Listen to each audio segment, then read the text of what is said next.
Magandang araw sa ating lahat. Ako si Beatriz Azuitado at sa bahaging ito ay aking itatalakay ang pinakahuling bahagi ng aming diskusyon na kung saan ay pag-uusapan natin ang tribong Tagbanwa.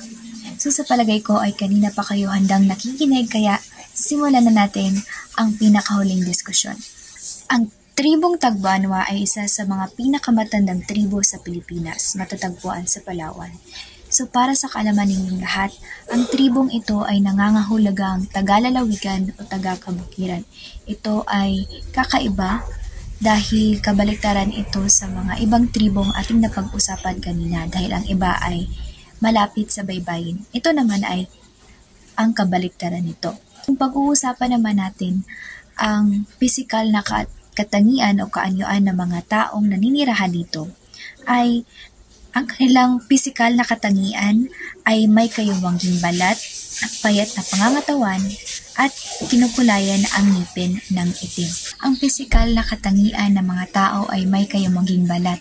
Ito ang nagpapatunay na sila ay mga totoong Pilipino at pinapakita nila kung ano ang totoong kulay ng isang Pilipino.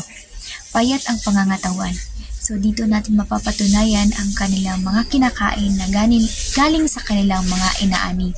Dito rin natin mapapatunayan kung gaano sila kaaktibo sa kanilang panghahanap buhay kaya naaapektuhan ang kanilang pangangatawan.